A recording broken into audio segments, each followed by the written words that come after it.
Bé, anem a començar. I, primer de tot, bon dia a tots i gràcies per la seva assistència. Agrair també la presència d'autoritats, que en aquest cas no han pogut vindre. Presideix la taula en aquest Dia Internacional dels Museus, DIM, Natàlia Antonino Soria, regidora de Turisme, Policia Local i Protecció Civil de l'Ajuntament de Sagunt. Valentín Cabrera Fuenbuena com a ponent i servidora Ruth Villar com a presidenta de l'Associació de Sagunt Augusta. Per aquesta nova edició de DIM, amb el lema El futur dels museus, recuperar i reimaginar, utilitzarem tot el patrimoni cultural de la humanitat i del municipi de Sagunt.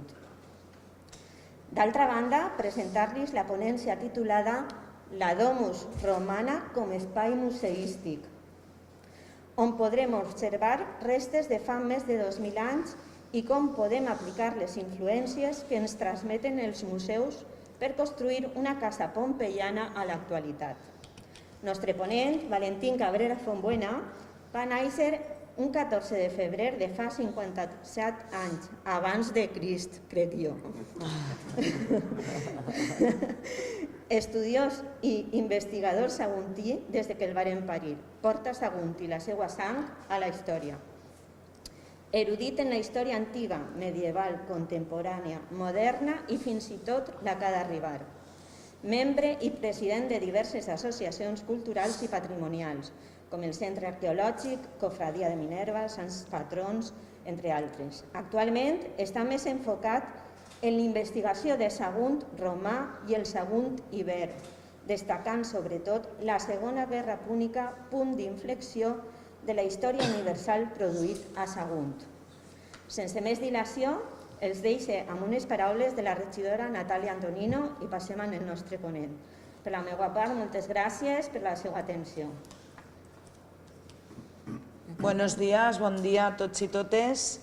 Lo primero que quiero es agradecer la presencia de todos vosotros y vosotras aquí en la Vía del Pórtico y agradecer también, por supuesto, a Sagunt Augusta con Valentín, que nos dará esta conferencia, y con Ruth como su presidenta representando a la asociación. Como bien sabéis, hoy es el Día de los Museos, el 18 de mayo que celebramos cada año, con un lema que este año ha sido recuperar y reinventar o reimaginar. Recuperar porque entendemos que desde la Administración tenemos la obligación de hacer un esfuerzo por recuperar, conservar y poner en valor todo ese patrimonio con el que cuenta la ciudad.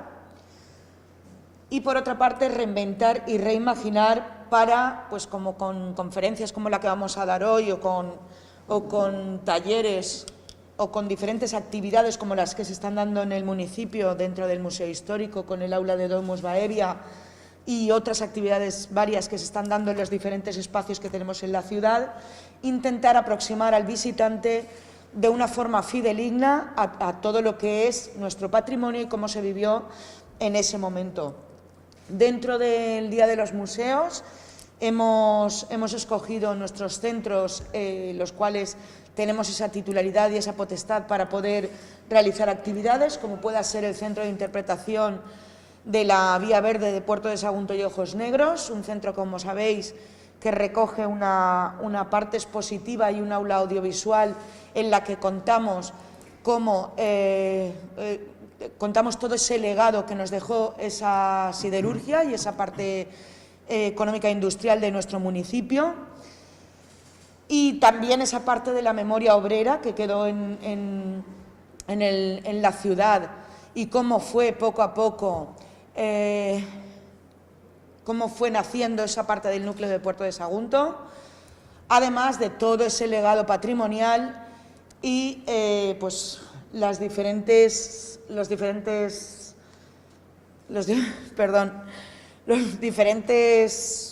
perdonad que estoy un poco, me atasca un pelín.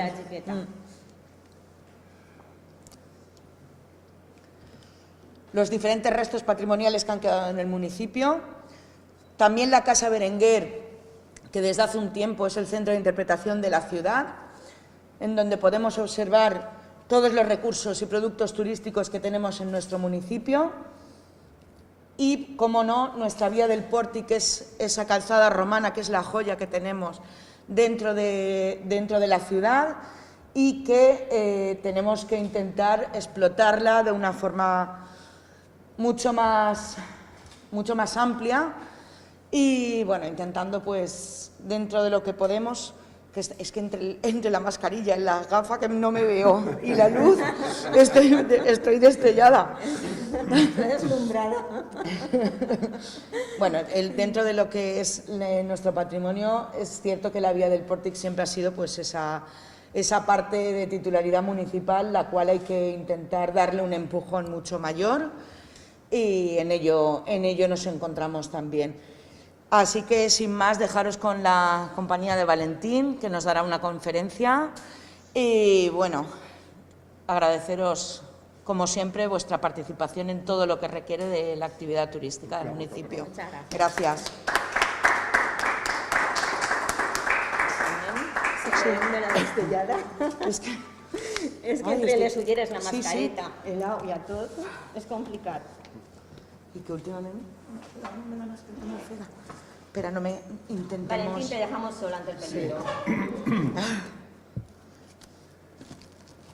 Voy, Valentín, que no te quite esto. Espera.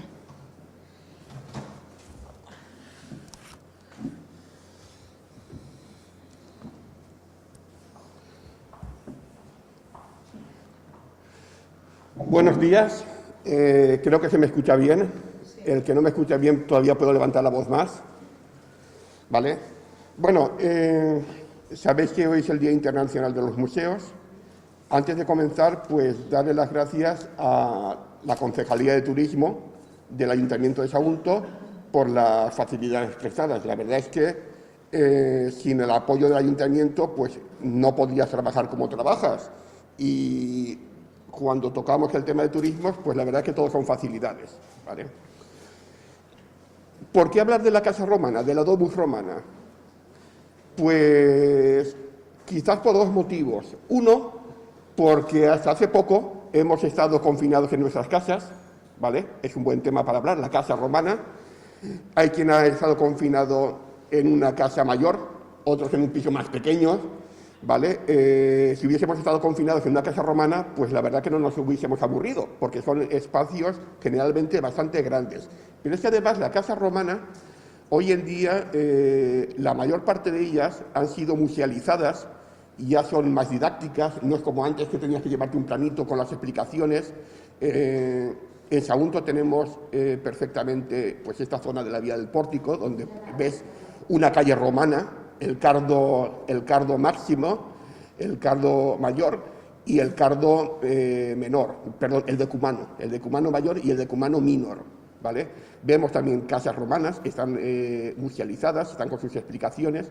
Hoy en día los museos han cambiado mucho a los que eran los museos del siglo XIX y principios del siglo XX.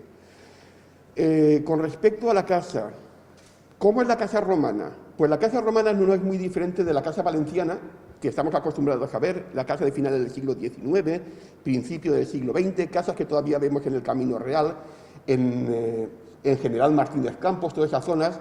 Es esa entradita, ese vestíbulo con esas habitaciones a los lados, un espacio más grande y distintas habitaciones, y detrás un patio, ¿vale? Es muy parecida a lo que era la casa romana. La casa romana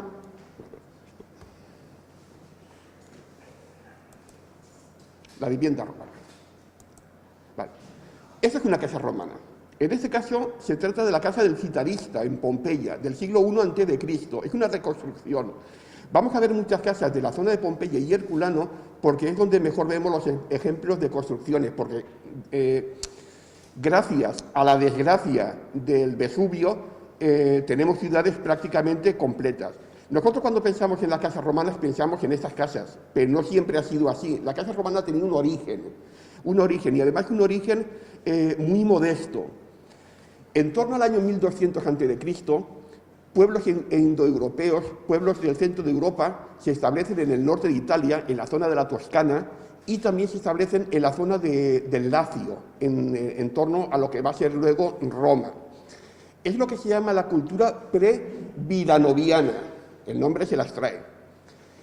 Entre el siglo X y el siglo VIII a.C., esa cultura va a ir desarrollándose. Es lo que vamos a conocer como la cultura de Vilanova, porque los primeros restos que aparecen es en un pueblecito de la Toscana que se llama Vilanova, ¿vale?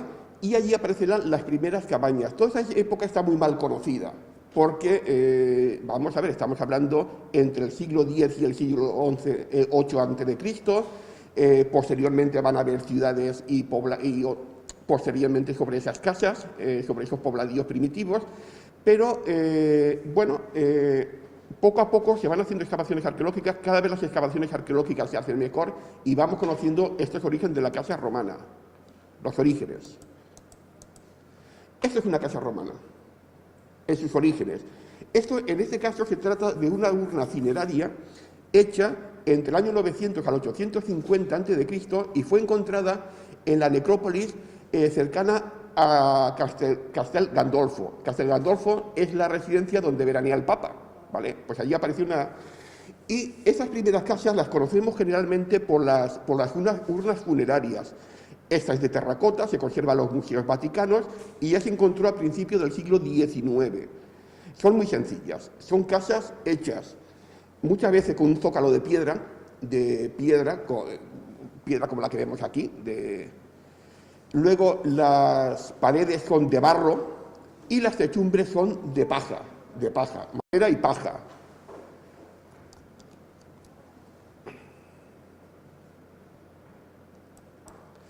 Esta es otra urna cineraria que se conserva en el Museo Etrusco de la Villa Giulia en Roma. Ella es en bronce, es una casa más elaborada, vemos que es una casa ovalada con su puerta, esa techumbre más decorada. Y si veis delante de la techumbre, ¿vale? Veis una abertura pequeñita, aquí, ¿vale? Esa es la entrada del agua. Eso va a ser el origen de lo que se llamará el impluvium y el compluvium, que es donde se recogía el agua en las domus romanas de lujo. Ahora las veremos el impluvium y el compluvium. Esa ya del siglo VIII a.C. Y esa es la reconstrucción de una cabaña. Veis la abertura arriba en el techo, por donde se recogía el agua. Esa agua caía a una cisterna que había dentro de la casa.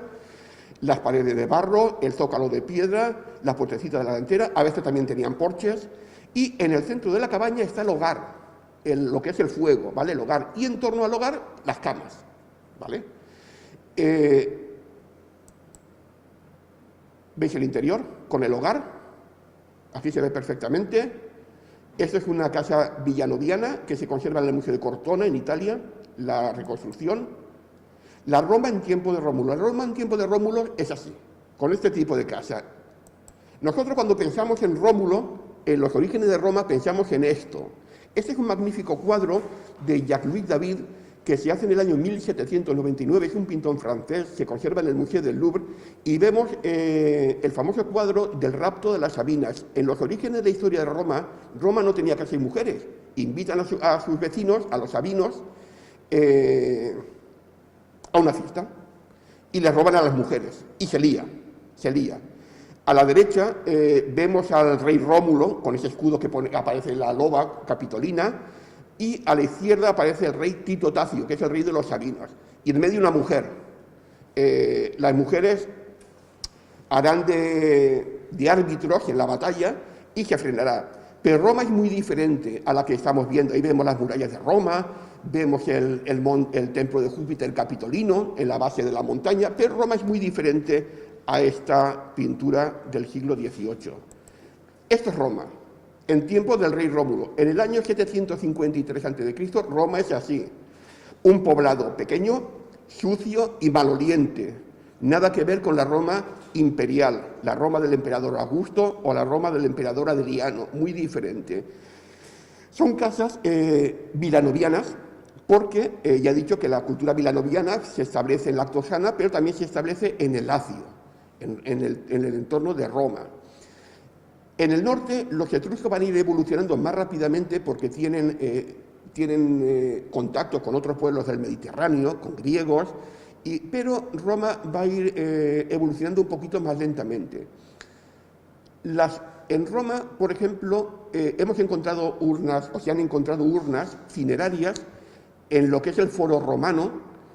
En el Monte Palatino es donde se encontraban las casas, donde luego fueron los palacios imperiales, y en la base del Monte Palatino aparecieron urnas cinerarias en torno al templo de Vesta. Si alguien conoce Roma, ¿vale? Puede situarse. Si está en el Coliseo, deja sus espaldas al Coliseo, tira en dirección a los foros imperiales. A su izquierda tiene el arco del emperador Constantino, a la derecha el templo de Venus y Roma, y va en busca del arco de Tito. Una vez traspasado el arco de Tito, a la izquierda se encuentra un templo muy pequeñito, que es circular, que es el templo de Vesta, que está al pie del Monte Palatino, donde ya están los palacios imperiales. Bueno, pues allí han aparecido urnas cinerarias y sabemos cómo eran las casas. Pero además, en unas excavaciones realizadas en 1948, apareció esto en el Monte Palatino, la base de 3 cabañas. Son las primeras imágenes que tenemos de lo que es el basamento de una cabaña vilanoviana, ¿vale? Posiblemente el rey Rómulo vivió en una casa de estas, aunque, ¿ves? Aquí tenemos una urna cineraria que se encuentra en el Museo Nacional de Roma. A raíz de esa urna cineraria se ha reconstruido la cabaña. Esa es la cabaña, muy humilde, pues como todas las culturas de ese momento en Europa, ¿vale? Podemos coger posteriormente las casas íberas, que también son casas muy sencillas, las casas de la cultura castreña en el norte de España, son casas muy similares. Esto sería una aldea en su momento, una aldea etrusca en el norte de Italia, que es exactamente igual que lo que era Roma, en el momento de su fundación. Veis casas más pequeñas, casas más grandes, casas con espacio, con porche, pero delante de la casa siempre vemos esa abertura para la recogida de agua. El agua siempre es importante. En caso de guerra, tú puedes pasar de la comida, no tener comida, te puedes comer los animales, te comes los cinturones, y a veces hay hasta canibalismo, te comes al vecino si no te cae bien. Pero sin agua no se puede pasar. Luego estos pequeños poblados rodeados por una empalizada. Es una casa etrusca en Populonia, en la Toscana, tal como se ha reconstruido a raíz de las urnas cinerarias. Pero ya entre el 775 al 750 ya se construye la primera residencia imperial en el Monte Palatino. Es la llamada Domus Regia Arcaica. Hay quien se la atribuye al rey Rómulo y hay quien se la atribuye al rey Numa Pompilio, que será el segundo rey de Roma. Rómulo es un rey de origen latino, pero Numa es un rey de origen sabino, es un pueblo vecino a Roma. Este es el interior de la Domus Regia, ¿vale? Y en ella vemos colgado una serie de lanzas y una serie de escudos. Ese escudo, uno de ellos era el escudo original del dios Marte. Marte, durante una epidemia de peste en Roma, porque las había, ¿vale? Las había y numerosas, lo que hace es dar su escudo a la ciudad de Roma y su lanza, para que proteja la ciudad. Numa, que era un poco avispado, lo que hace es hacer 11 reproducciones de la lanza y 11 reproducciones del escudo, porque en caso de que intente ser robado, nadie robe el original.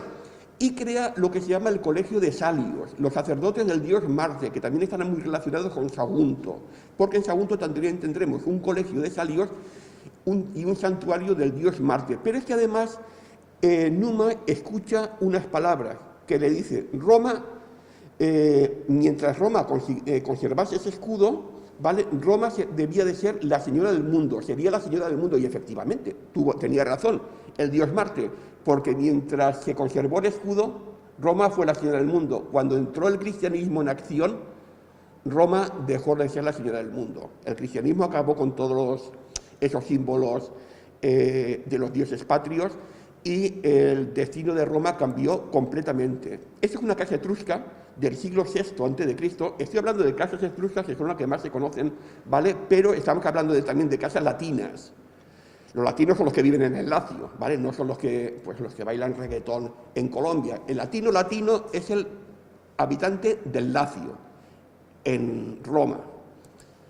Luego también aparecen este tipo de casas cuadradas, pero ya con un patio central para la recogida de agua. Tiene planta baja, primer piso, pero los materiales de construcción también son muy flojos. Es como antes, maderas, barro. Esta es la Roma del siglo VII al VI a.C. La verdadera historia de Roma comienza cuando los reyes etruscos, que son 3, toman la ciudad. Porque los etruscos están bastante más avanzados que los latinos. Entonces, el primer reinado es el de Lucio Tarquinio Prisco, también conocido como Tarquinio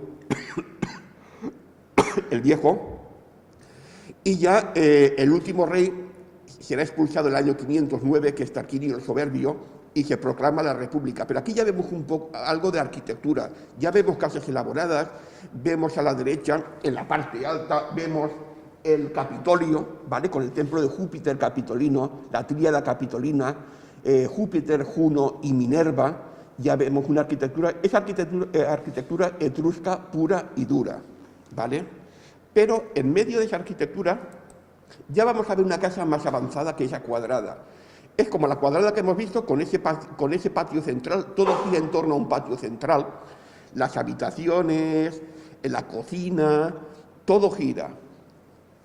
En el siglo II a.C., la casa etrusca ya va tomando la forma de lo que va a ser la casa romana y, por tanto, de lo que con el tiempo va a ser la casa valenciana. Todo sigue girando a un patio central y detrás tiene el hortus, el huerto. Esta casa seguirá evolucionando y a la parte delantera se le añadirán 2 puertas más, que son dos tiendas, 2 tabernae. Pero en el siglo II a.C., en Roma entra lo que se llama la corriente helenística, que es una influencia griega. Entonces, el hortus va a ser sustituido por un patio central, lo que se llama el peristylum, que es un patio porticado con su jardín, y en el peristylum van a aparecer una serie de habitaciones y va a descongestionar toda la zona delantera de la casa.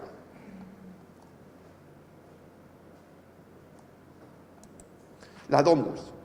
Vamos a hablar solamente de la domus. La domus es la casa de familia adinerada, la casa de ciudad, ¿vale? Luego también estaban las insulae, que eran las casas la finca de varios pisos, porque en Roma, en ciudades romanas, incluso aquí en Sagunto también teníamos finca de varios pisos. Luego están las villas rústicas y las villas suburbanas, que son las casas de campo, pero en este momento nos vamos a centrar solamente en la casa romana, en la domus. Partes de una casa romana. Pues en primer lugar tenemos el ostium. El ostium es la entrada a la casa. Los romanos no tenían la puerta como la tenemos nosotros, que da directamente a la calle. Había una entrada, había un pequeño vestíbulo y luego estaba la puerta propiamente dicho, la ianua. Este es el ostium de la casa del Gran Portal en Herculano, que fue edificada tras el terremoto del año 62. El año 62 fue un gran terremoto en la zona, previo a la erupción del Vesubio del 79, del 24 de octubre del año 79, que deja en ruina muchas viviendas. Claro, muchas son reformadas, son restauradas y los dueños aprovechan para reformar completamente la casa, incluso para decorar las pinturas al fresco. A ambos lados de la entrada del ostium tenemos unas pequeñas tiendecitas, las llamadas tabernae. Son pequeñas tiendas que a veces son propiedad de la casa, o a veces la casa también la alquila a comerciantes. Y ahí puedes comprar un poquito de todo. Puedes comprar vino, aceite, trigo. Son tiendecitas pequeñas. También hay, a veces también habían otras tiendas un poquito más grandes donde podías también comer. Podías comprar comida para llevar, ¿vale? Esta es una tabernae. Esta en este caso está en Pompeya, es del siglo I a.C. y pertenece a los hermanos Ati. Es la tabernae Atiorum, que se conoce. Veis que al fondo, delante había un muro que cerraba la tabernae, que ha desaparecido, pero sin embargo veis una puerta al fondo, ¿vale? Es esta puerta, ¿vale? Esta puerta comunicaba la taberna con la casa. A la entrada de la casa nos podemos encontrar esto, ave, bienvenido, ¿vale? En este caso la han escrito con H. Y está hecha sobre un suelo, han puesto teselas, pequeñas piedecitas de mármol, y han hecho el ave, para decorar un poquito la entrada a la vivienda. Esto se encuentra en la calle, no dentro de la calle. Eso ya es el vestíbulo. En este caso se trata de la Casa del Fauno en Pompeya, y es un vestíbulo que se reforma completamente en el año 120 a.C., y tiene una arquitectura, luego una serie de pinturas al fresco, el suelo del vestíbulo. En este caso se trata de la casa del poeta trágico, es un mosaico con un perro y pone la leyenda Cave Canem, cuidado con el perro. Y sin embargo, a ambos lados del mosaico vemos la entrada a las tabernae. En este caso, el dueño de la casa lo que ha hecho ha sido alquilar las tabernae a otra gente, por eso a las tabernae se accede desde el vestíbulo. Y esto es el atrio. Aquí podemos ver varias partes. Vemos la entrada a la casa, esta zona de aquí serían las fauces, ¿vale? Abre las puertas, como un animal abre la boca para comerse a alguien, las fauces. Vemos unas escaleras que suben a un primer piso, porque la parte delantera de las casas romanas solía tener un primer piso. Y vemos, en el suelo vemos el impluvium, ¿vale? Que es el centro del atrio, que es donde se recoge el agua. También vemos a la izquierda, vemos un altarcito, lo que se llama un larario. Ese es el larario de la casa de los Betti, posiblemente sea el larario más bonito de toda Pompeya. Esta fotografía la verdad es que no le hace nada de justicia, pero es que no he encontrado otra mejor, ¿vale? Los dioses helares son los protectores de la casa, son los protectores de la familia. Eso es un larario, ¿vale? Y aquí veis, en el centro, veis en las mismas imágenes que el altar de los Betis, vemos tres personajes masculinos y una serpiente. El personaje central representa al jefe de la casa, al pater familias, es el genio del pater familias, va a ser el protector. A ambos lados están los dioses lares, que son los hijos del dios Mercurio, ¿vale? Los hijos del dios Mercurio y de la ninfa Lara. Y abajo vemos una serpiente. La serpiente aparece mucho en la iconografía romana, porque la serpiente es un demonio protector que se aparece en tu vida cuando lo necesitas. La cultura cristiana ha dado una imagen muy negativa siempre de la serpiente, es el símbolo del mal, el símbolo del demonio, pero en la cultura romana es muy diferente. En la cultura cristiana lo que nos ha hecho es, nos ha creado un miedo ancestral hacia este reptil que no deberíamos de tener, porque generalmente los que tenemos por aquí es un animal miedoso, y los que hay por aquí, pues la verdad es que no son venenosas ninguna. Ves, el larario tiene una arquitectura, como si fuese un templete, y este larario en este caso se encuentra en la zona de servicio de la casa. Los hermanos Betti, que eran dos personajes de cuidado, Aulo Betti Conviva y Aulo Betti Restituto, eran dos libertos, dos esclavos que habían sido liberados y se dedicaban al comercio del vino, y habían ganado mucho dinero con el comercio del vino. De hecho, Aulo Betti Conviva llegó a ser sacerdote augustal, que era un cargo que estaba destinado a los libertos, los sacerdotes augustales. Y bueno, además los hermanos Betti, ya digo que eran dos personajes, en la cocina de su casa había una pequeña habitación donde tenían a una prostituta griega que, bueno, por unas monedas un romano podía pasar un buen rato, ¿vale? Entraban por una entrada lateral a la casa, no por la entrada principal, y estos llegaron a comprar la casa del vecino y hacer una gran casa, una casa donde estaba el área señorial y otra para el área de servicio. Es una de las mejores casas y más lujosas de toda Pompeya. Dos figuras del larario, pues son esas dos que vemos ahora en las fotos. A la izquierda vemos, son dos estatuas procedentes de Sagunto, que desgraciadamente no se encuentran en Sagunto, ¿vale? Para variar.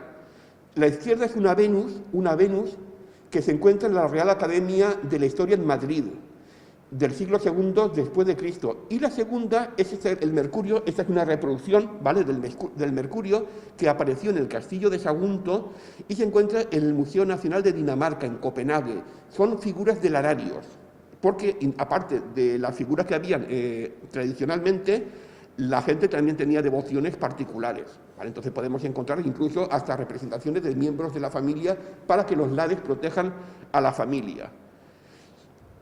En esta casa en concreto, la llamada Casa del Patio Bonito en Herculano, que es de mediados del siglo I después de Cristo, lo que es el atrio, ¿vale?, fue sustituido por un patio.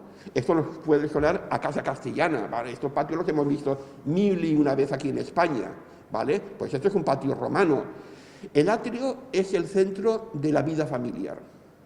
Los atrios tienen que ser grandes, tienen que ser lujosos, porque es el centro de la vida familiar, sobre todo en invierno. Aquí vemos otro atrio, que es también de una de las casas más imponentes de Pompeya, la casa de Celso L. Albucio. Y aquí vemos el impluvium y el compluvium. El compluvium es la parte superior de la abertura en el techo, por donde se recoge el agua cae, el agua de lluvia cae y cae en la pequeña piscina que hay delante, que es el impluvium. Y debajo hay una cisterna para recoger el agua. Aquí son 4 columnas de fuste estriado, con capiteles compuestos, muy lujosos. Que podría decir que posiblemente sea el atrio más impresionante de toda esa zona. ¿Veis? Aquí vemos un impluvium, ¿vale? Y delante vemos una mesa. Los romanos gastaban mucho dinero en las mesas para comer. No es que fuesen glotones, que de hecho lo eran, ¿vale? Lo eran. Pero durante el día, el pater familia solía estar fuera de la casa por negocios, pero la mujer no. La mujer se quedaba en casa. Entonces, ella comía en este tipo de mesas. La mater familias, la domina. Ya una vez la cena sí que la hacían en familia, en el comedor familiar, ¿vale? Pero la comida no. Aquí tenemos una figurita, que también la vemos aquí en el arario, que es el fauno, procedente de la casa del fauno en Pompeya. En este caso se trata de un original griego en bronce del siglo II a.C. Hay quien ha dicho que pudiese ser una copia romana, pero si es una copia romana está muy bien hecha, porque los romanos a nivel de escultura, a nivel de bronces, a nivel de mármol, no trabajan como los griegos. Los griegos trabajan mucho mejor, ¿vale? Pero en principio está datada como una pieza griega y estaba en el impluvium del atrio. Esos son frescos de la casa de los Betis, pequeños detalles de los frescos del atrio. La casa de los Betis es una casa bonita, porque además en el atrio aquí vemos abajo a un amorcillo sobre un cangrejo, lo utiliza de carro al cangrejo. En el comedor de los Betis, lo que es el triclinium, hay muchos amorcillos, ahora los veremos haciendo trabajos, jugando. Es una buena casa, es un comedor. Y aquí vemos incluso hasta el mueble, que se ha conservado, parte del mueble, donde la gente comía recostada. Es el triclinium de invierno de la casa del Éfebo, en Pompeya, que pertenecía a un comerciante muy importante, muy rico, Publio Cornelio Tegeste. Esos son los frescos de la casa de los Betis, del comedor. Vemos aquí a un amorcillo en un carro, tirado por dos cabras, otros están llenando una ánfora, otros está de caza. La pintura pompeyana o la pintura romana de esa época, sobre todo en Pompeya, está muy bien estudiada, pero lo que es muy bonito, muy gracioso de esa pintura son los pequeños detalles, ¿vale? La pintura es impresionante, pero esos pequeños detalles de dioses pequeñitos que decoran pequeños espacios de las estancias, la verdad es que son muy delicados, muy bellos. Aquí vemos más amorcillos trabajando, ¿vale? Esto es una cenefa que rodea todo el comedor de la casa de los Betis. Aquí tenemos las cubículas. Las cubículas son las habitaciones. Las cubículas son pequeñas, muchas de ellas no tienen puertas. Las habitaciones en las casas romanas prácticamente funcionaban a base de cortinas. No había tampoco mucha intimidad. Aquí vemos las cubículas, que son pequeñas, pero las cubículas no eran así. Las cubículas estaban completamente decoradas. En este caso vemos una cubícula completamente decorada, la llamada Casa de los Cubículos Florales en Pompeya del siglo I a.C., perteneció a un frutero, a un vendedor de fruta, que también ganó mucho dinero con la venta de fruta, redecoró completamente la casa, y en este caso se trata de la habitación número 11. Ahí vemos en el centro un árbol con una serpiente enroscada, el techo de la habitación también completamente decorado. Los romanos lo decoraban todo, suelos, paredes y techos, todo. Los romanos con dinero, claro. Los pobres, pues como siempre, hay lo que hay. Esta es otra de las habitaciones. Aparecen limoneros, frutos de la India y de África, gracias al comercio de Roma con otros pueblos del Mediterráneo.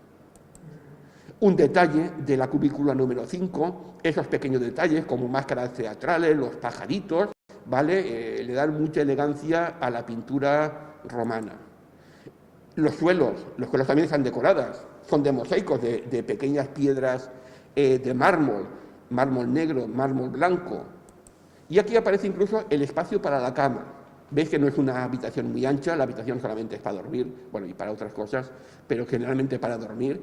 La vida gira siempre en torno al atrio. Esto procede de Sagunto, y está en el Museo Arqueológico de Sagunto. Es un pavimento de mármol en opus sectile, ¿vale?, del siglo II después de Cristo. Este fue uno de los suelos que aparecieron en el musical, al hacer las obras de la sociedad musical Lira Saguntina. Es un pavimento pequeño porque era el pavimento de una cubícula, de una habitación. Esa excavación, mejor dicho, cuando se localizaron los mosaicos, no hubo una excavación arqueológica como Dios manda, ¿vale? Entonces, es muy difícil muchas veces saber a qué pertenecían los mosaicos, a dónde pertenecían los mosaicos. Pero en este caso, el suelo pertenece a una habitación. Este es un segundo suelo que apareció en el carrer de Legimeres, cerca de la estación, en 2 de Castelar, también desde el siglo II. Es de la ampliación de la ciudad de Sagunto durante el siglo II. También es un suelo pequeño porque también es el suelo de una cubícula. Ese es un detalle, un pequeño detalle. Es una victoria, no es más grande que de ese tamaño, ¿vale? Son esos pequeños detalles que decoran esas paredes, que son muy graciosos. A mí personalmente me gustan mucho los pequeños detalles de las pinturas. Esta de la casa de los Betti, Gira pues decoraba una habitación del atrio señorial, ¿vale? Esto es otro atrio, con otra parte de la casa. Es la casa de Marco Lucrecio Frontón, en Pompeya, del siglo II a.C. Los frescos son del siglo I a.C. al siglo I después de Cristo. Muchas de las casas de Pompeya están datadas entre el siglo III al II a.C., pero en el siglo I después de Cristo muchas son redecoradas y tras el terremoto del año 62 vuelven a ser decoradas completamente porque, claro, muchas se vienen abajo, las paredes se agrietan y hay que decorar. Aquí vemos la piscina, la pequeña piscina, no es una piscina, pero por decirlo de alguna forma, del impluvium de mármol, también decorada con mosaico. Vemos una mesa también de mármol delante y vemos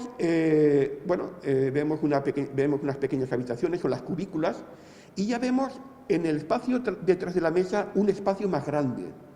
Eso va a ser el tablinum, el despacho del jefe de la casa. Ese tablinum conectaba con el patio trasero, con el peristilum, pero al lado del tablinum vemos un pequeño pasillo. Eso se llama el andrón, y eso también comunicará el atrio con el patio trasero. Aquí vemos otra vez la casa de los Betti. Siempre la casa de los Betti es un referente. Aquí han simulado la vista hacia el patio trasero, hacia el peristilum. La casa de los Betti no tiene despacho, no les hacía falta a los Betti. Esto se ve que su vida de negocio giraba siempre en la calle, en las tabernas y en los sitios donde se consumía vino y demás, porque es donde se hacían muchas veces los negocios, ¿vale? A la izquierda de la fotografía vemos un espacio que está cerrado, ¿vale? Eso se llama alae. Solían haber 2. Y al lado vemos, que lo vemos de raspada, aquí, la caja de caudales de la familia. Ahí se guardaba el dinero y se guardaba en el atrio. Han aparecido restos de cajas de caudales. ¿Ves? Esto es la alae.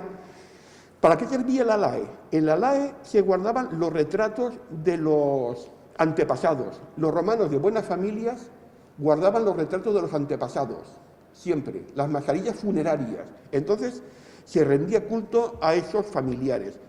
Todas esas costumbres que tienen los cristianos, la noche de difuntos, todos los santos, proceden de las costumbres romanas. Incluso esa manía que tenemos a veces de colgar fotografías en casa de antepasados, es una costumbre romana. Esta es la otra lae, la lae norte del atrio de los Beti. Esto vemos otra casa, esta es la casa de Egneo Aelio Nigidio Maio, que se hizo entre el año 140 al 120 a.C., era un mercader de origen campano muy adinerado y además llegó a ser este tío dumbiro de la ciudad de Pompeya. Sabemos que los dumbiros es la máxima magistratura municipal y generalmente está ocupada por patricios. Perdón, que voy a beber.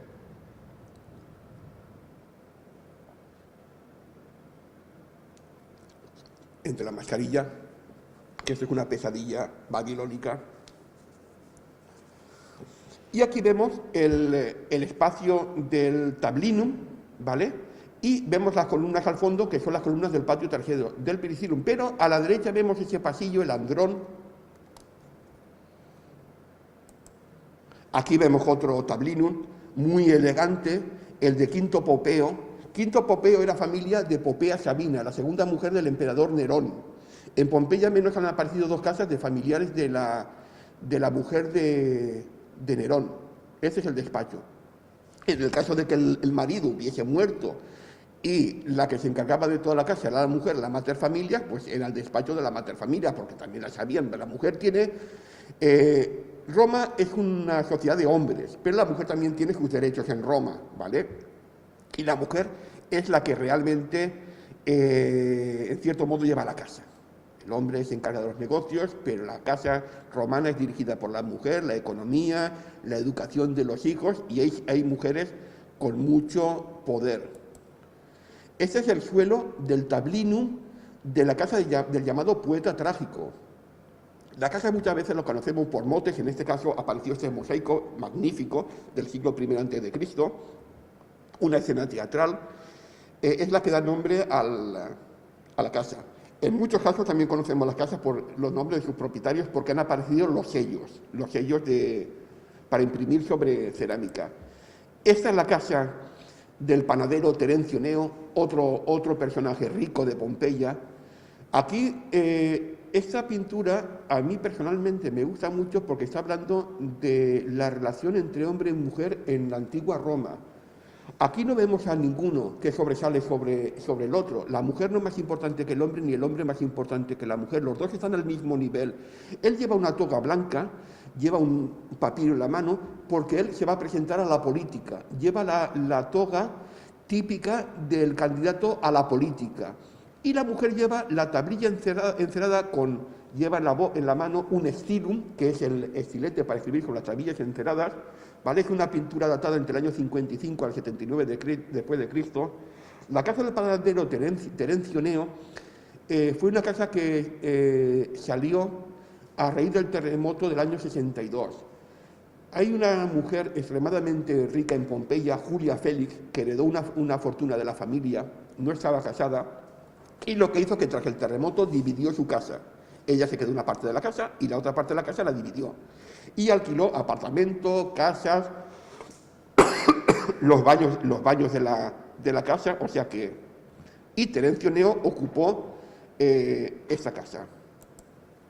Este es un suelo en Opus Sectile del siglo II después de Cristo. También procede de Sagunto. No sabemos en qué parte de la casa podría estar.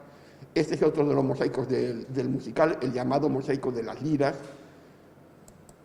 Tenemos otro mosaico de Sagunto, que apareció cerca de la iglesia del Salvador en el siglo XVIII. El rey Carlos IV le hizo una caseta para protegerlo, es el triunfo de Baco, aparece un Baco niño montado sobre una pantera, pero este mosaico la gente iba y como recuerdo se llevaba las piedrecitas de mármol, las tejelas, y tejela el mosaico desapareció.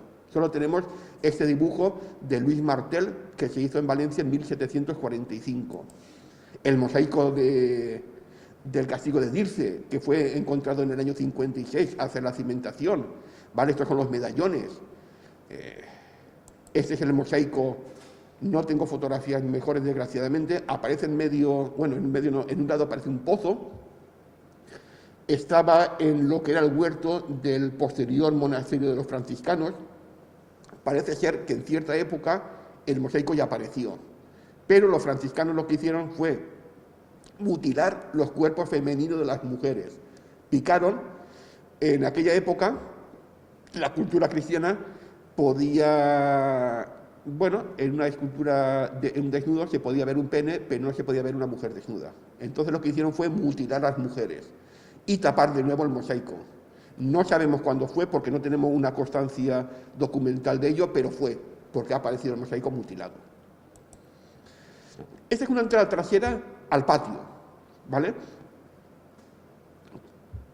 Repito, en la casa de los Betty también la tenía, porque el que quería pasar el rato con la prostituta tenía que entrar por ahí, no podía entrar por la puerta principal, ¿vale? Aquí vemos, por ejemplo, que al fondo, a la izquierda, hay también un larario, ¿vale? En las casas romanas no solamente está el larario en el atrio, en el atrio está el larario principal, pero en otras partes de la casa también hay lararios, ¿vale?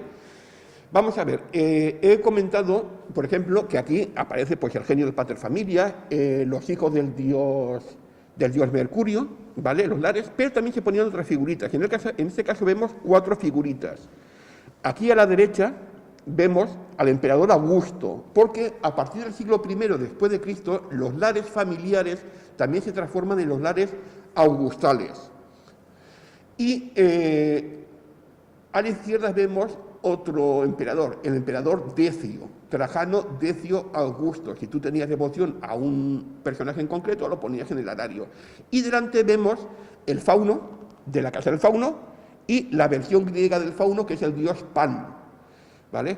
Y luego en el centro vemos una piedra negra, que representa la piedra negra de Júpiter, que fue un meteorito que el emperador Heliogábalo se trajo en el siglo III desde Siria a Roma, incluso llegó a los pies del monte Capitolio a construir un templo para guardar ese meteorito, ¿vale? Pues eso es la representación. En el centro hay una pequeña concha que representa la devoción a la diosa Venus.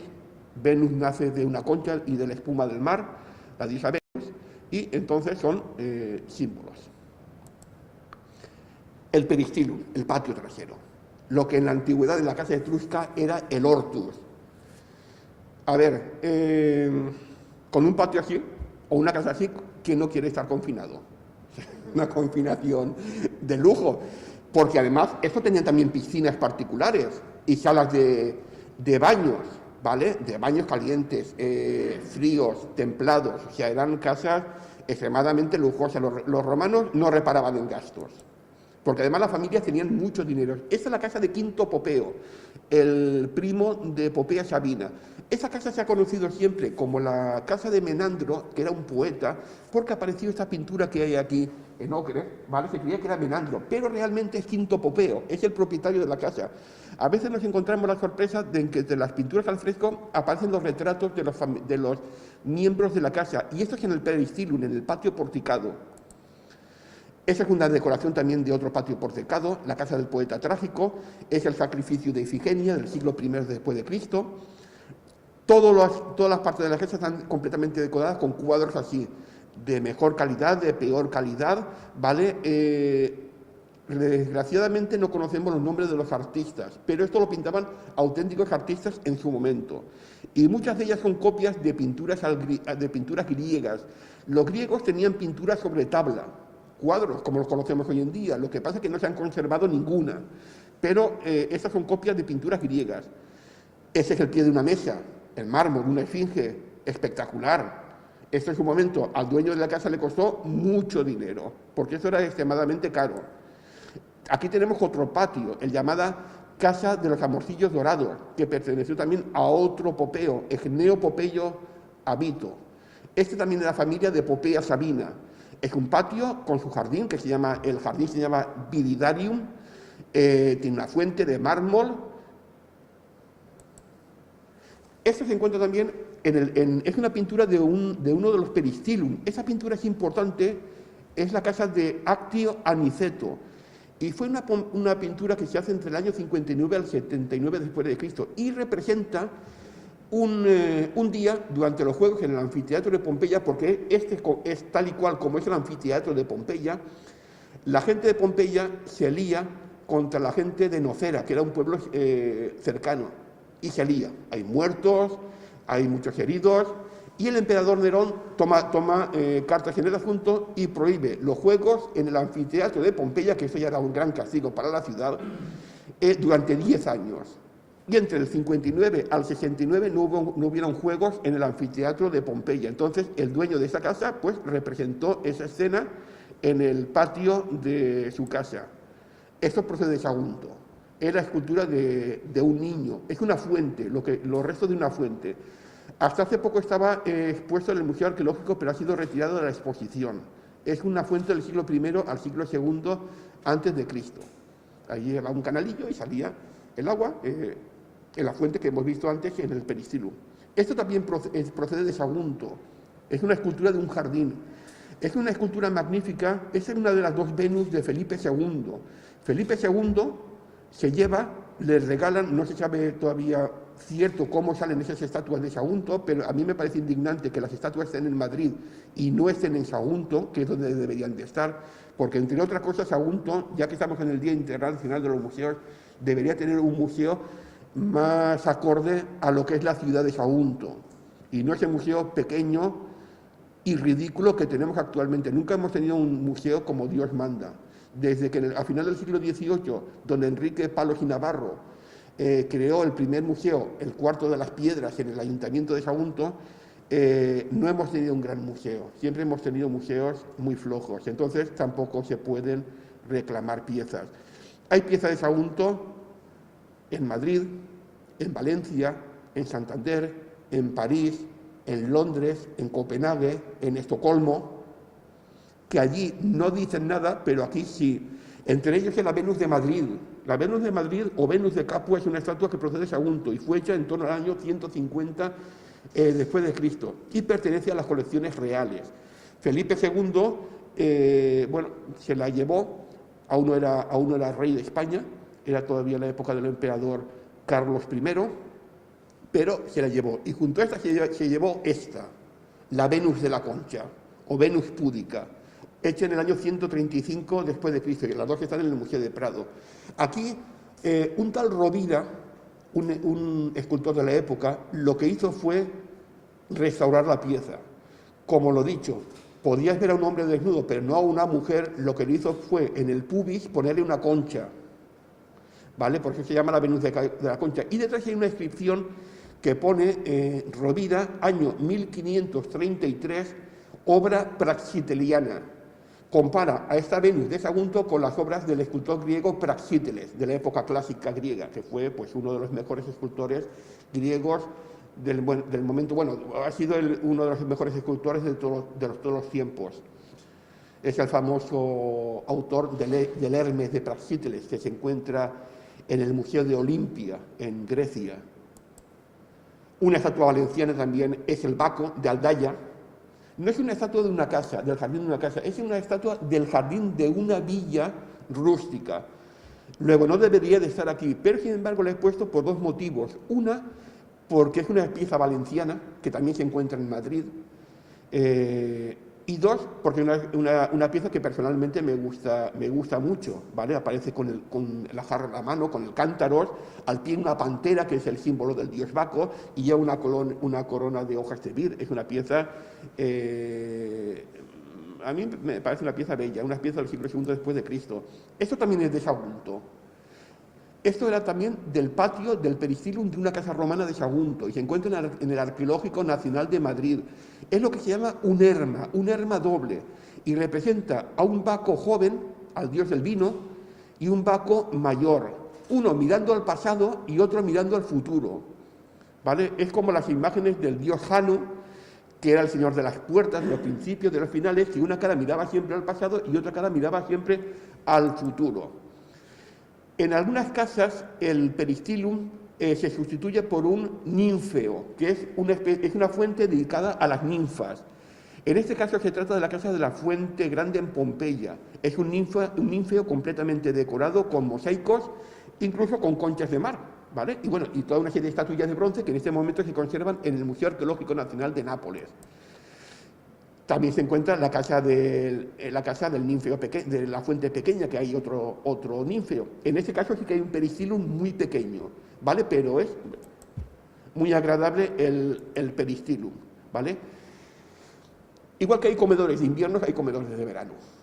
Porque en verano dentro de la casa hace calor y fuera en la terracita o en el patio se está muy bien, ¿vale? Sobre todo si hay vegetación, una fuente, escuchas el agua, estás a la sombra, te da una sensación de frescor, porque el clima de la Campania, de la zona de Nápoles, no es muy diferente al clima que de aquí. En este caso es en la casa del Éfebo, de final del siglo I a.C., también completamente decorada con pinturas al fresco. Este es otro triclinium de verano, la casa de Albucio Celso en Pompeya, completamente decorado. Vemos en el centro al dios Baco, otra vez al dios Baco, el dios del vino, y a la derecha vemos la diosa Venus. Son dos dioses que van siempre muy relacionados. Otro triclinium de verano. Esa es la casa de Neptuno y Anfítrite, ¿vale? Vemos unos mosaicos, vemos al fondo también un pequeño ninfeo. Este es un detalle de la decoración de Neptuno y Anfítrite. Y así comían los romanos, recostados, ¿vale? En este caso han hecho una recreación de lo que era el triclinium de verano. En el medio de la fuente, ponían una mesita al lado, podían haber platitos flotantes donde tú también podías recoger comida, ¿vale? Esto es vida. Esto es vida. Pues lo dicho, estar encerrado en una casa así, pues oye, con todo tipo de lujos, y los esclavos que te sirven, que no tienes que ni limpiar, solamente te tienes que dedicar pues eso, a vivir y demás, pues no está mal. Esta es la casa de Meleagro, ¿vale? La de Lucio Cornelio Primogenes. A la derecha hay un espacio abierto que será el Oecus. El Oecus es una estancia que generalmente está en el peristilum, porque cuando hay una recepción grande, por ejemplo, en el comedor cena la familia, ¿vale? Cenan hasta 9 comensales, pero cuando se reúnen más invitados, pues utilizan otras partes de la casa más grandes, entre ellas el llamado Oecus. Este es el Oecus de Meleagro en la casa anterior, ¿vale? Es el llamado Oecus corintio, además decorado con pinturas al fresco, con columnas, muy lujoso. En la casa del Laberinto, otro Oecus también, muy lujoso.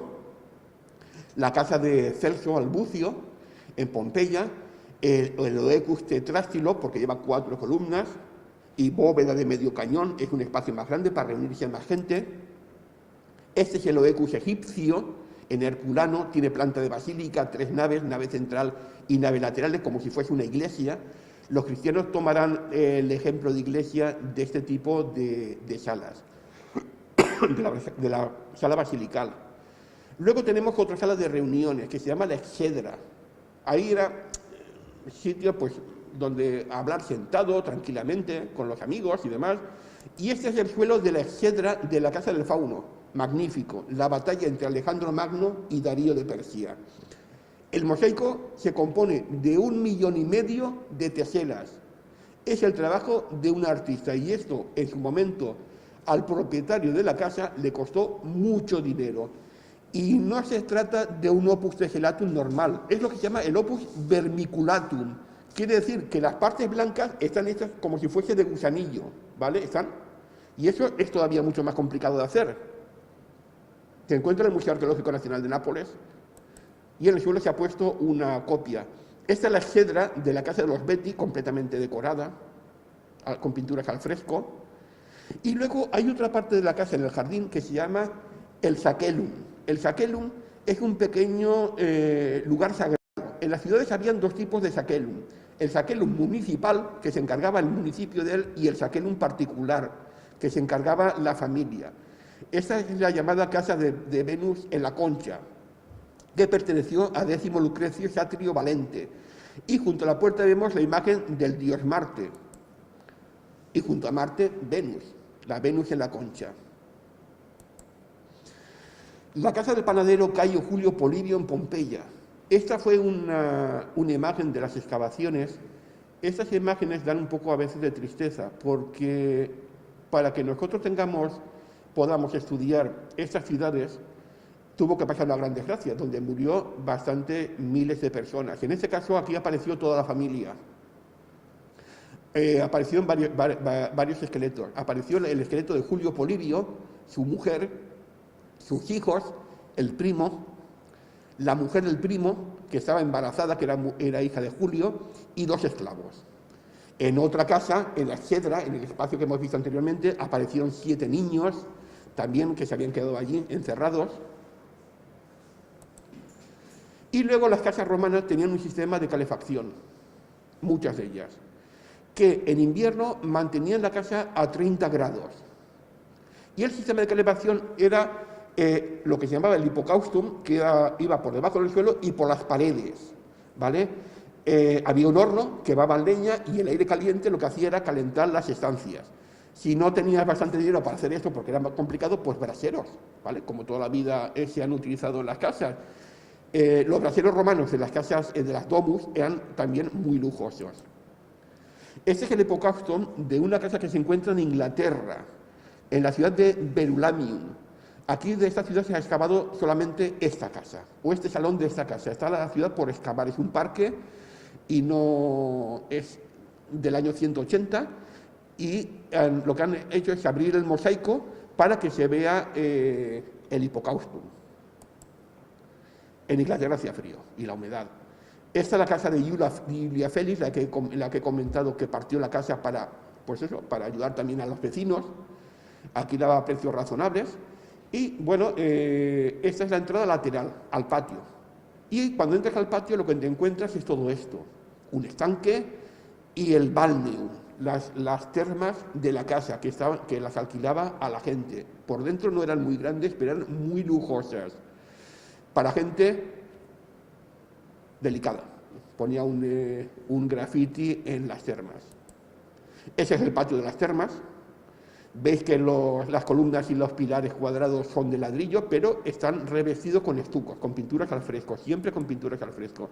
Este es el exterior del caldarium, la sala de agua caliente.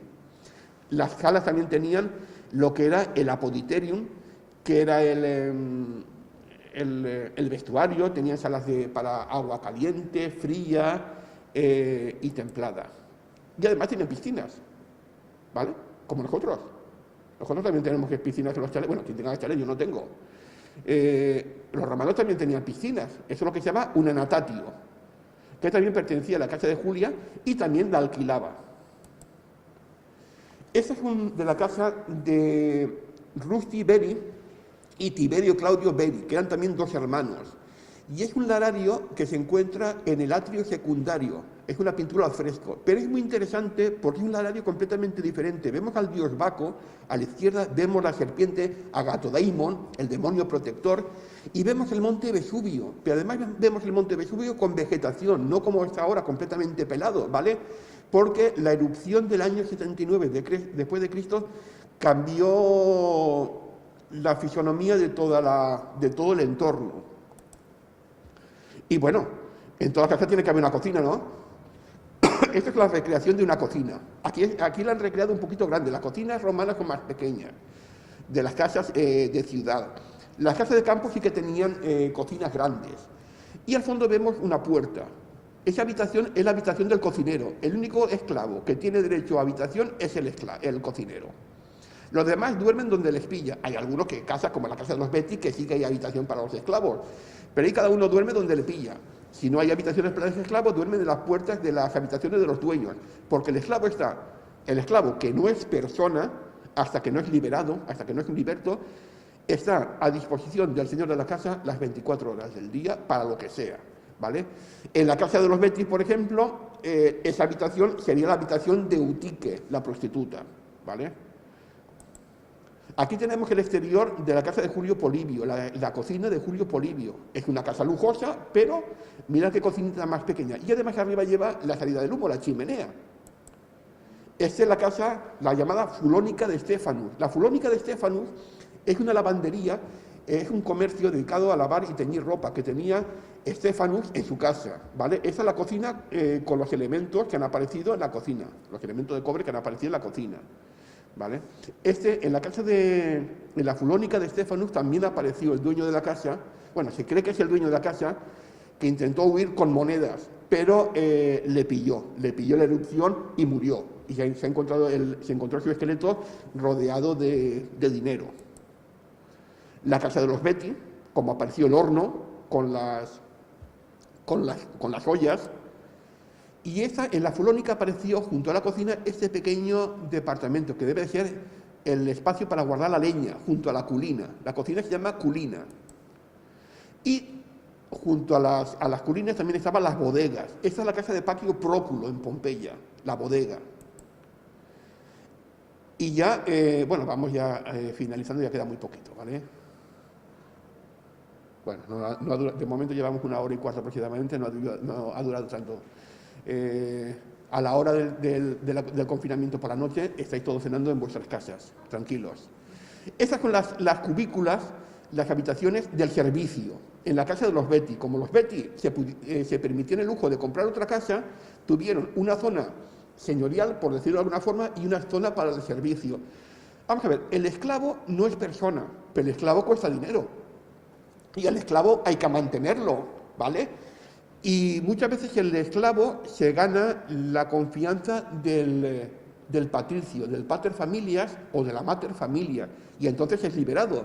Se va a la basílica, se lleva al esclavo, se firma un documento en la basílica y acaba siendo un ciudadano libre. No tiene los derechos de un ciudadano libre de toda la vida, de un ciudadano que ha nacido libre, pero tiene sus derechos, ¿vale?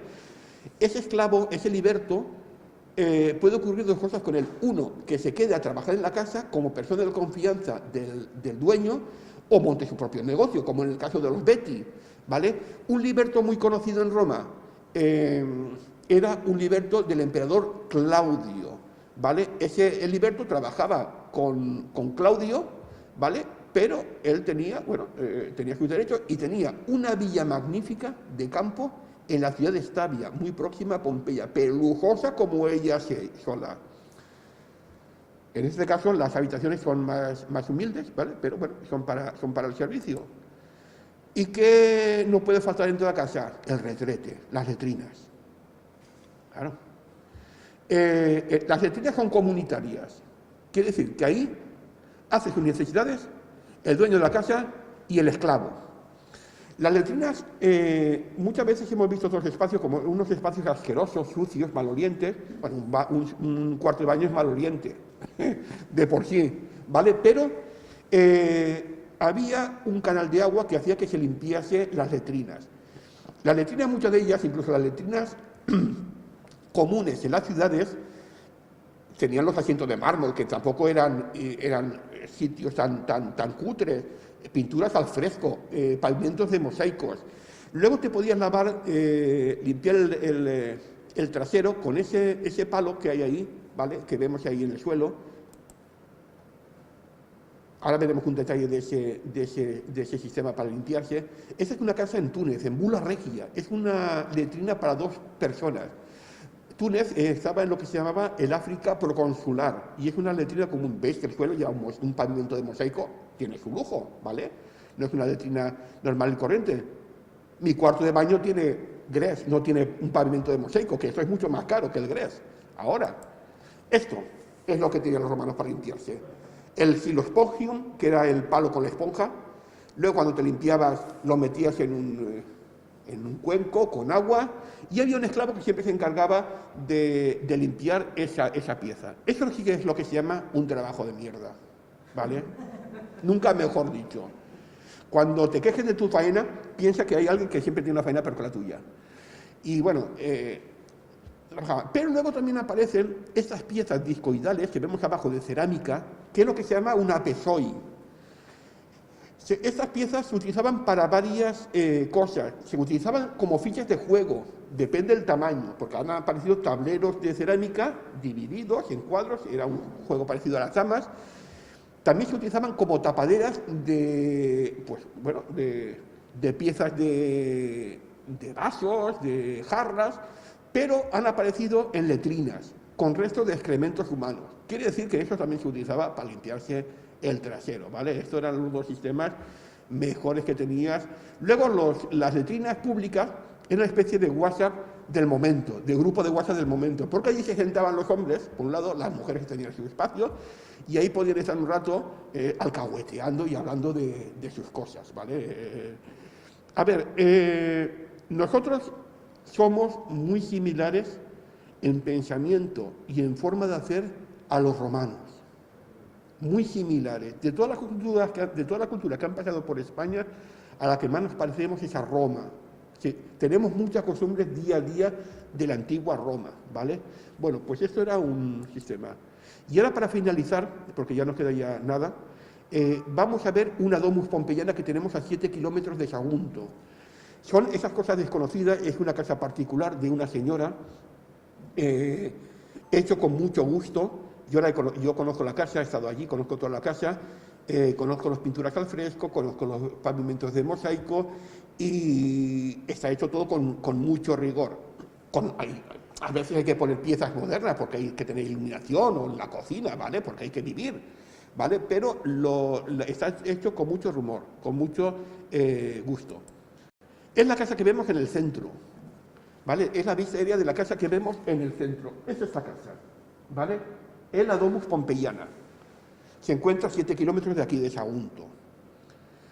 Además, la dueña no deja que se pisen los mosaicos. Yo he tenido el honor de poder pisar los mosaicos con mis propios zapatos, porque claro, las cosas se estropean. Esa es la entrada, el acceso desde la calle. Y ya vemos a la izquierda los grafitis. Los romanos, si nosotros ahora pensamos que somos grafiteros, los romanos nos superaban. En calidad de los grafitis, en mensajes en los grafitis, habían grafitis de tipo político. Cuando alguien se presentaba a las elecciones, habían grafitis de tipo erótico. Nosotros ahora para eso, bueno, nosotros no, yo no. La gente para eso es bastante más recatada ahora por la cultura cristiana que tenemos, pero los romanos eran gente de mentalidad muy abierta. Los romanos eran de todo menos aburridos, ¿vale? Entonces, uno de los grafitis que a mí me gusta mucho es este: Cacator cabem malum, cagón, ándate con cuidado. Porque, claro, tú venías una noche de fiesta y te podía apretar al enemigo. Entonces lo hacías donde el primero te pillaba. En la fachada de una casa podías orinar o podías defecar. Entonces había una serie de maldiciones para que tú no lo hicieses. Por ejemplo, Cacator, ándate con cuidado, que Júpiter te castigará. Han aparecido también, pero ella ha puesto esta: Cacator cabem malum. Cagón, ándate con cuidado. Te puede estar esperando el dueño con un cubo de agua sucia, ¿vale? Que te puede caer encima. Ese es el mosaico que hemos visto antes, el Cave Canem, de la casa del poeta trágico, Cuidado con el perro. Ese es el atrium de la casa. Cuando entras a la casa, lo primero que te encuentras es esto: el atrium y el alarium, ¿vale? No me digáis que no es elegante, ¿vale? Y además veis aquí el impluvium con un mercurio, ¿vale? Y vemos también la esquina de una mesa de mármol. El comedor de la casa, el triclinium. Lo que hemos visto antes, las bases de las camas donde se comían recostados en la casa que hemos visto, que se han conservado, ¿vale? Este es un triclinium. El suelo es un pavimento también de mosaico, hecho tesela a tesela. Ahí hay miles de teselas puestas. Este es el oecus, la sala de reunión. Es el mosaico de Virgilio. El único retrato que tenemos del poeta Virgilio es este. Y además es muy curioso, se encuentra entre dos musas, y el libro que lleva en la mano son las primeras frases de la Eneida. Ese mosaico apareció en Túnez y se conserva en el Museo del Bardo, en Túnez capital. Yo lo he visto, yo he estado allí, lo he visto. Es espectacular, es muy bonito, muy bonito, muy bonito. Bueno, pues es una copia fiel de ese mosaico. La biblioteca, porque las casas romanas hay casas que también tienen biblioteca. Los muebles se han podido reconstruir a raíz de los moldes de yeso que se han podido recuperar en Pompeya, Herculano o Estavia. Todas las casas no tenían biblioteca. Tenían biblioteca la gente con mucho dinero, como el suegro de Julio César, en la Villa de los Papiros de Herculano, pero habían algunas casas que sí que tenían biblioteca, ¿vale? Pero generalmente la gente iba a la biblioteca municipal, porque las ciudades romanas tenían su biblioteca municipal. Sagunto no sabemos si tendría, pero posiblemente sí, porque era una ciudad con su peso, su prestigio, y era una ciudad grande y opulenta. El Peristylum y el Ninfeo. Ese Ninfeo lo hemos visto en la casa de la Fuente Pequeña, en Pompeya. Mirad que el peristilum, la fotografía no lo coge bien, pero el peristilum es una de las partes más deliciosas de esta casa. La antesala de la sala de baños fríos. Esto es parte del mosaico que apareció, del mosaico de las gimnastas en bikini, porque eso es un bikini, las romanas ya llevaban bikini, ¿vale? En la villa de Piazza Armerina, en Sicilia. Era una casa que pertenecía al emperador Magencio, una villa ya del siglo IV, extremadamente grande, rica y lujosa. Y apareció un pavimento con unas gimnastas, ¿vale? En bikini. Bueno, pues esto es un detalle de ese mosaico. El original no está en Sicilia, pero el original lo conozco bien, ¿vale? Y es copia fiel. Este es el balneum, que es la zona de baños. Es el apoditerium. El apoditerium es el sitio donde tú te vistes y desvistes, el vestidor, ¿vale? Porque había un vestidor para los hombres y un vestidor para las mujeres en las termas públicas romanas. En este caso ha sido más comedida, ¿vale? A la hora de pintarlo. Algunos apoditerium de hombres habían pinturas eróticas. O sea, ibas a los baños y ya te iban poniendo en materia. Porque a veces los baños en Roma también se utilizaban como prostíbulos. Hombres, mujeres, hombres, hombres, mujeres, mujeres. La sexualidad en Roma es muy abierta. Hemos tenido que pasar 2000 años para empezar a ser algo abiertos, porque todavía somos bastante cerrados. Y luego a la derecha tenemos el caldarium, la sala de agua caliente. Y bueno, con esta imagen tan bonita del amorcillo de la casa de los Betti, en un carro con dos delfines, ¿vale? Acabamos esta conferencia. Muchas gracias por su asistencia y a Beatis Bonadeum, que los dioses os sean propicios a todos, ¿vale? Muchas gracias por venir.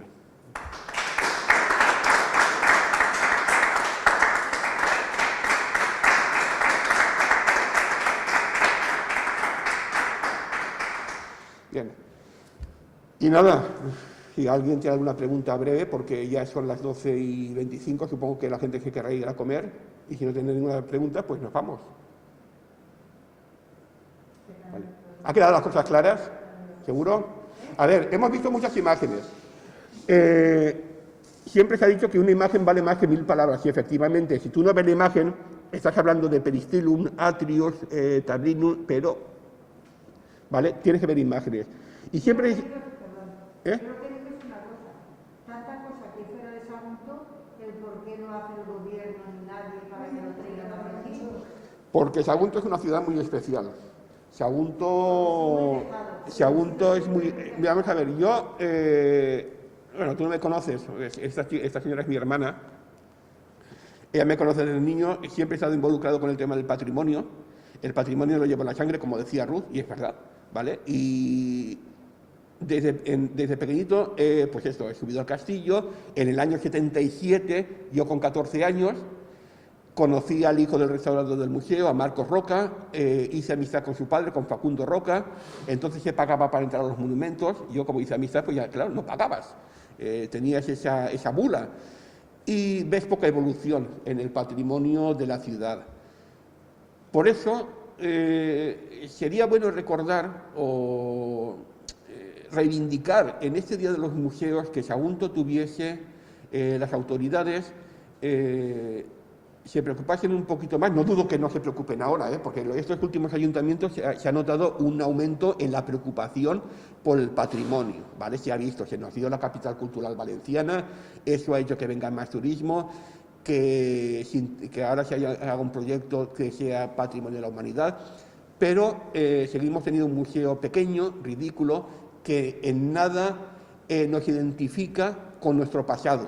Necesitamos un museo grande, moderno, como el de Mérida, donde pueden estar expuestos los mosaicos, que desde que cerraron el antiguo museo a finales de los 80 para hacer la obra del Teatro Romano ya no se han vuelto a ver los mosaicos de Opus Tessellatum, ¿vale? Hay piezas en Valencia, una de las mejores falcatas íberas, de las espadas íberas que han aparecido en España, apareció aquí. Además, con la notoriedad de que apareció el nombre del propietario escrito en plata. Las Venus de Sagunto, por ejemplo. He mencionado Santander. Hace muchos años, en una visita al Museo Provincial de Santander, que está, bueno, ahora no sé si se habrá modernizado, pero en aquella época era bastante pobre. Allí me encontré con un camafeo romano procedente de Sagunto, un camafeo romano, que son piezas extraordinarias. Y la mejor pieza, la mejor moneda que tenemos de Sagunto de la primera época, la dracma de Sagunto, con la cabeza de Apolo, una dracma, la dracma de la rueda, está en Estocolmo. Entonces son piezas que deberían de estar. Tenía que estar en Sagunto. El problema es que bueno, el museo no reúne condiciones para guardar ciertas piezas, sigue siendo un museo pequeño. Sagunto necesita un museo arqueológico como Dios manda, que recoja desde la prehistoria, desde la edad del bronce, que tenemos piezas extraordinarias procedentes del Pico de los Cuervos, hasta la Edad Media, y un museo histórico de la ciudad que abarque desde la Edad Media hasta nuestros días. Porque hay mucha documentación, hay mucho grabado. Sagunto, gracias a la Segunda Guerra Púnica, nos va a relanzar la historia a lo largo de todas las épocas. La gente, cuando Sagunto se llamaba entonces Murviedro o Morvedre, en el extranjero, en Francia, en Italia, en Inglaterra, en Holanda, se conocía como Sagunto, se sigue conociendo como Sagunto. Entonces, van a venir viajeros. En el siglo XI tenemos en Sagunto un médico persa, Al-Razi, que es geógrafo y visita Sagunto, una eminencia como es Al-Razi, habla del teatro romano, del palacio que hay junto al castillo.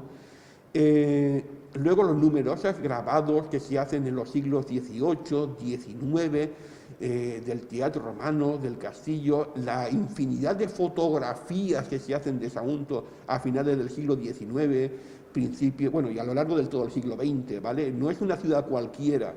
En la Edad Media, cuando se hablan de la historia de Roma, no se habla de Tarragona o se habla de Mérida, se habla de Sagunto, se habla siempre de Sagunto, con en unos códices, con unas miniaturas, con unas iluminaciones hechas por las mejores artistas del momento, y hablan de Sagunto, la Segunda Guerra Púnica, Aníbal, Escipión, los legados que Roma manda a Sagunto para que la ciudad no sea destruida.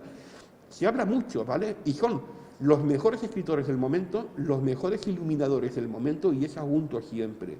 Sagunto tiene un peso histórico, pero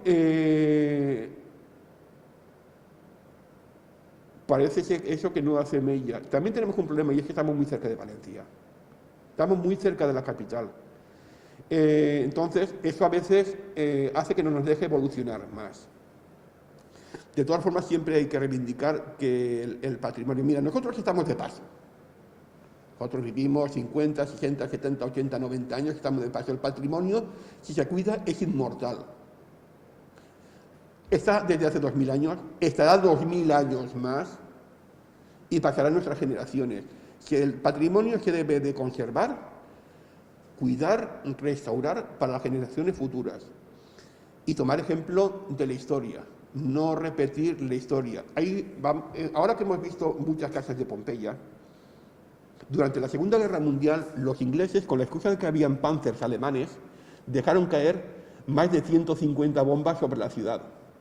No habían panzers alemanes, era mentira. Tuvieron un error que no han querido nunca reconocer. Eso era la RAF, la Real Fuerza Aérea Británica. Si lees internet, solo cayeron 10 bombas, y eso es mentira. Cayeron muchas más. La casa de los Betty, por ejemplo, fue muy dañada. Han sido dañadas muchas casas que afortunadamente actualmente han sido restauradas, muy bien restauradas, con mucho rigor. Han sido musealizadas, por lo que he comentado, los paneles, ¿vale? Ahora tú vas a una casa de Pompeya y entiendes lo que es una casa romana con sus diferentes partes sin necesidad de un guía, ¿vale? Antes no, antes tenías que llevar un guía o no sabías, ¿vale? Pero el patrimonio es muy delicado, pero es inmortal. Nosotros vamos y venimos, pero el patrimonio ahí está. Y bueno, lo dicho, gracias por la asistencia y a ver si todos en un momento dado llegamos a ver un Sagunto donde pues, el patrimonio esté en otro estado, ¿vale? En un estado de conservación mucho mejor y podamos pasearnos por un gran museo con su sala de restauración, su buena biblioteca y archivo que la gente pueda consultar, no tenga que irse a Valencia, ¿vale? Entonces, eso es importante. Vale, muchas gracias.